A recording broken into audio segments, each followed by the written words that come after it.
بسم اللہ الرحمن الرحیم۔ ساس کے، نندوں کے، سسرال کے، دیورانیوں کے، جٹھانیوں کے،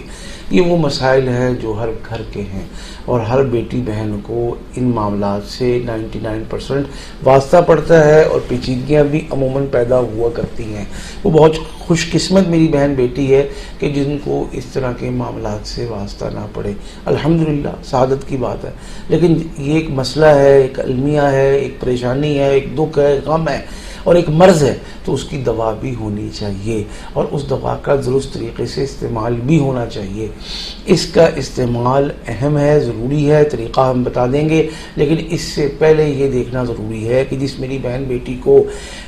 شادی کے شروع میں اور اوائل میں اور سٹارٹ میں اور پہلے مہینے، دوسرے مہینے، تیسرے مہینے ان پیچیدگیوں کا سامنا کرنا پڑ رہا ہے، وہ اپنے تھوڑے سے بیک گراؤنڈ اور ماضی میں پیرنٹس کے گھر جائے اور یہ دیکھے اور سوچے اور یہ فیصلہ کرے کہ کیا میری شادی کے ہونے میں، طے ہونے میں، رشتے پسند آنے میں، بات بننے میں کچھ مشکلات تھیں، میری امی کی بیماری تھی، میرے ابو کا روزگار، کاروبار، صحت کے مسائل تھے، اور جو میرے دیگر بھائی ہیں ان کے معاشی مشکلات تھے، یا دیگر بہنیں ان کو بھی اس طرح کی پیچیدگیوں کا سامنا کرنا پڑا ہے یا پڑا تھا۔ تو بھائی یہ تو پکی بات ہے کہ کسی مرض کا، کسی مشکل کا، کسی روحانی پیچیدگی کا شکار ہے، جبکہ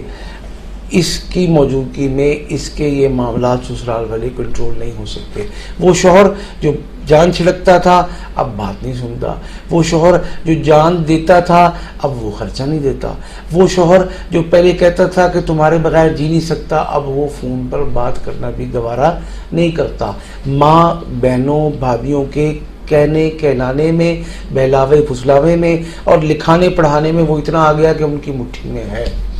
تو اس کا حل ضروری ہے۔ اس کو دیکھنے کے لیے اور ڈائگنوز کرنے کے لیے کہ معاملہ کیا ہے، ہم نے ڈسکرپشن میں لنکس دیے ہیں ویڈیوز کے، ان کو دیکھتے ہوئے اپنے مسئلے کا تعین کرنا، اس کے بعد قریبی کسی روحانی معالج سے رابطہ کر کے علاج کروانا۔ اگر آپ ادارے سے علاج کروانا چاہ رہے ہوں تو ماڈل ٹاؤن لاہور اتوار والے دن 9 سے 12 بجے تک تشریف لانا۔ اب ہم چلتے ہیں اس وظیفے کی طرف کہ جب آپ نے دیکھ لیا کہ روحانی طور سے تمام معاملات ٹھیک ہیں، اب ان سب کی زبانوں پر کم از کم ایسا تالا ہو جو بیجا ہماری ذہنی پریشانی، جسمانی توڑ پھوڑ اور شوہر سے نفرت اور عداوت میں اضافے کے بجائے محبت کا باعث بنے۔ تو اس کے لیے سورہ تکاثر 3 مرتبہ درود شریف شروع میں، 3 مرتبہ آخر میں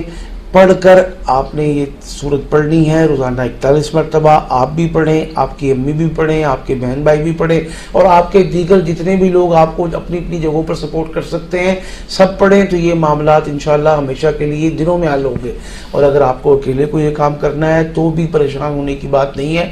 اللہ کا نام لے کر کمر بستہ ہو کر اس کو پڑھیں گے، معاملات حل ہوں گے۔ اگر یہ سسرال اپنے گھر میں موجود ہے، کھلا پلا سکتے ہیں تو نمک چینی پانی پر دم کر کے کھلائیں پلائیں اور دعا کریں، اور اگر دور ہیں تو پھر تصور میں دم کیا کریں کہ ان سب کی زبانیں میرے خلاف اور میرے شوہر کو ورغلانے کے خلاف بند ہو چکی ہیں۔ اللہم صلی علی محمد النبی الامی وعلی آلہ واصحابہ وسلم تسلیما۔ یہ درود شریف یا کوئی درود شریف بھی 3 مرتبہ پڑھیں۔ پھر بسم اللہ الرحمن الرحیم۔ الہاکم التکاثر حتی زرتم المقابر کلا سوف تعلمون ثم کلا سوف تعلمون کلا لو تعلمون علم الیقین لترون الجحیم ثم لترونها عین الیقین ثم لتسألن یومئذ عن النعیم۔ پھر درود شریف 3 مرتبہ پورا 41 دفعہ پڑھنے کے بعد یہ ہوگا۔ اب انشاءاللہ آپ کا سسرال آہستہ آہستہ رفتہ رفتہ 11 دن کے اندر اور میکسیمم 21 دن کے اندر تمام معاملات کو ختم کر چکا ہوگا، اور معاملات انشاءاللہ آپ کی گرفت میں اور مٹھی میں ہوں گے انشاءاللہ۔